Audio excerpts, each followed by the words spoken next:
Hi, Mechanicsburg Learning Center with episode 54 of Mr. Mike's Dino-A-Day. The quintessential carnivore, the T-Rex. Big head, big teeth, size of bananas. Not the biggest arms, really don't need them to be a carnivore.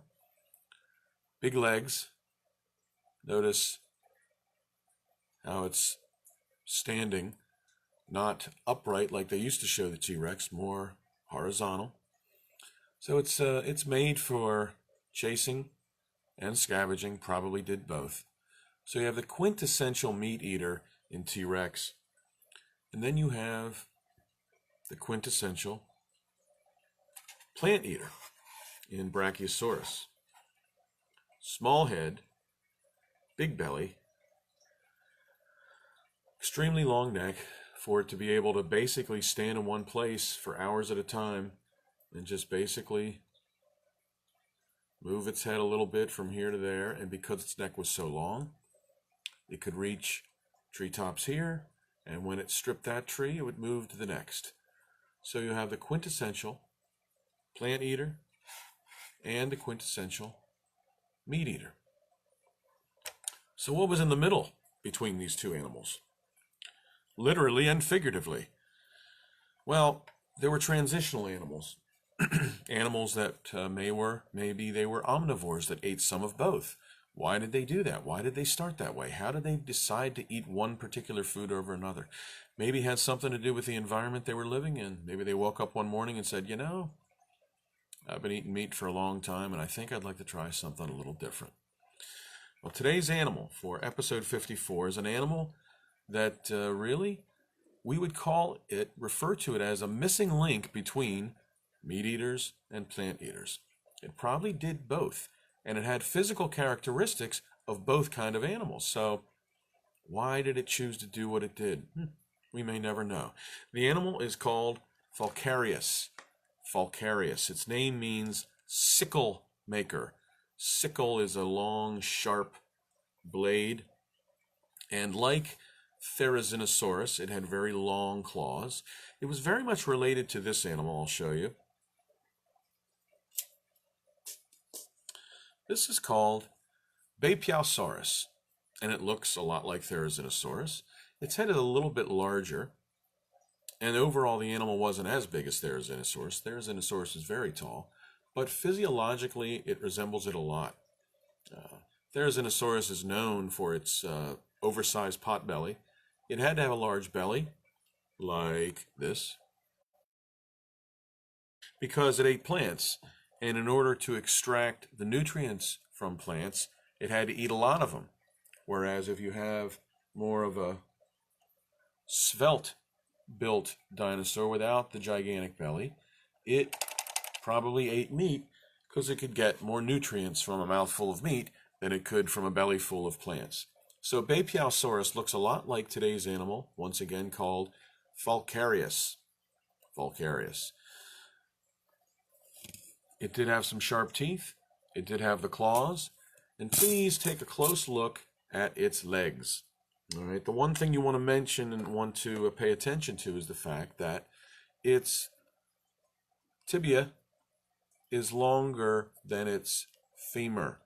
The thigh bone is shorter than this part of the leg.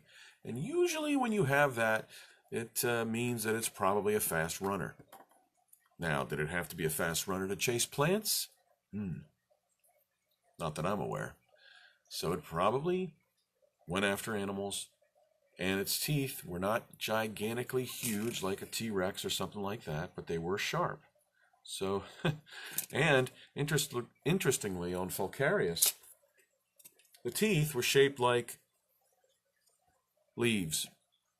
They had a leaf shape like this, and they had sort of a serrated edge to them. They're perfect plant-eating teeth. So what the heck was this animal doing? Well, when scientists discovered this in 1999, the gentleman's name was Lawrence Walker. Interesting story just behind the discovery of it. 1999, Lawrence Walker discovers some bones, but unfortunately, he wasn't really allowed to be where he was. He was on federal land, and he actually removed the bones and tried to sell them, and finally thought about it and said, you know what, this looks like an important find. So he told paleontologist James Kirkland, who then began to excavate and found an awful lot of bones of an animal that had not been named before, which turned out to be our friend Falcarius. Well, Lawrence Walker ended up serving some time in jail and paying a pretty hefty fine of $15,000 for what he did. So science is actually thankful to him for him coming forward, admitting what he did, and paying the price in order for science to take a step forward. For here we have an animal that is the perfect transitional animal from a carnivore to an herbivore. It's a very important find. So the animal itself characteristically has herbivorous traits. Smaller, sharp teeth, leaf-shaped. It had a broad pelvis.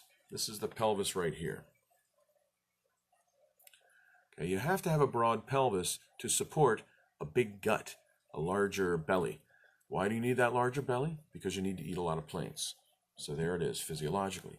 And then it had the sharp claws, which, if you look at them initially, you'd say, oh, look at that thing, it's going to attack animals. But those were actually used to strip trees, like Therizinosaurus. It would get these long claws on a tree branch and rip it and free up the leaves so it could swallow them whole. So anyway, back to Lawrence Walker. So he did his time, he paid his fine, and now he's kind of not, maybe a little bit of a hero, the fact that he came forward and admitted what he did. So the paleontologist, James Kirkland, was forever indebted to him for having done what he did. So 2005, he describes the animal, calls it Falcarius utahensis. Utahensis. Utah refers to where it was found.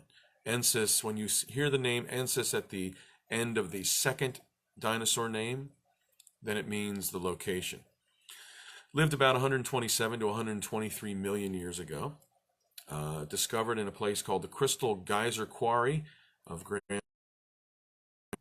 And later on, they ended up going back and continued to go to this quarry and ended up pulling out between 250 and 300 separate specimens of this one animal. So we know a lot about what it looked like. Don't have a complete skull, but we have many of the pieces of the skull which help to identify what it did and what it looked like and what its habits were while it was alive.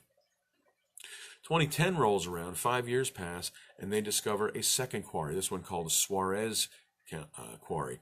And in that quarry, they've pulled out an awful lot of animals, almost 2,000 individuals. So here again, we've gotten very lucky in terms of seeing different age stages of these animals, from subadult to adult, back to juvenile, and even younger ones. So we know an awful lot about this particular animal. And the best thing about this, it provides this what we would call a missing link between herbivores and carnivores, because it appears that it ate both. So why do we think it ended up going herbivorous, or at least attempting to go vegetarian? Well, plants at that point in history, this is 127, maybe 130 million years ago, were just beginning to have flowers. And flowers were attractive to animals, and flowers were edible, most of them. And so the animals saw the opportunity, saw it and said, this might be something I'd want to have, maybe along with my little lizard. Maybe I'm enjoying them so much that maybe I'll just have the flowers and let that little lizard go by me today. So we're not sure why it did that, but it was bipedal. Okay, so it did stand on two legs. All right, those front claws are not made to be walked on. It couldn't do that. So it stood upright to reach some higher leaves. Now, the thing was not very big. It was only 12 to 13 feet long, and it stood maybe 4.5 feet tall. So it wasn't going after the gigantic treetops that you would see Brachiosaurus go after, but it was going after leaves nonetheless. And if you think about it, Brachiosaurus would have no interest in the lower leaves. it would have to bring its head so far down to get to the leaves that Falcarius was going after. So, a transitional fossil. Let's see if there's anything else we need to mention about it. The legs were actually made to be a runner. So, as I said, it has attributes of a carnivorous dinosaur as well as an herbivorous dinosaur, and it is a transitional fossil. So let's read you the story of Falcarius that looks an awful lot like Beipiaosaurus. You want to say that one with me? Beipiaosaurus. Piao. Beipiaosaurus. This is utahensis. The fossil of a dinosaur can tell you lots of things, like if it's quadrupedal or it had a pair of wings. The dinosaur, Falcarius, has taught us so much more. Its species is the missing link from meat to herbivore. Its ancestors were carnivores, and though it had the tools, its bones tell us it gorged on plants and kind of bent the rules. It truly is transitional between two different kinds of beasts that chose between fresh meat or plants on which to dine. Falcarius had teeth that were superb for stripping trees. Its neck would stretch to reach a branch, and it did so with ease. Its pelvis was designed to be quite broad to house its gut. It had to be to store the plants and more of who knows what. His legs were well designed to run and probably move fast, so if some small prey happened by, it may not make it past. He paid attention to the vegetation all around. Because of all of this, we know his impact was profound. Like theropods, he had sharp claws, so maybe he'd attack. Some chewy leaves, perhaps a flower was his favorite snack. We really don't know what it was that caused him to pursue a life as vegetarian. Someday we'll find that clue. For now, Falcarius is resting nicely in between the meat eaters and plant eaters and their preferred cuisine. Hence the changes that some animals go through as they evolve from what they were to something that's brand new. Environments keep changing, and the animals react, and those that don't will find themselves a dated artifact. We recognize Falcarius is vital to our goal of understanding Dino's evolution as a whole. The Falcarius by Mr. Mike, brought to you by the Mechanicsburg Learning Center. We do this every day live, 10 a.m. Eastern Standard Time. Thanks for watching. Thanks for sharing. We share these also on YouTube. Just look up Mr. Mike Sgrignoli, and if you can't find Sgrignoli, I'll make sure that I type it in the comments below. So thanks for tuning in. We will do it again tomorrow. So for the Beipiaosaurus, which looks an awful lot like today's animal, known as Falcarius, this is Mr. Mike, and we'll see you soon.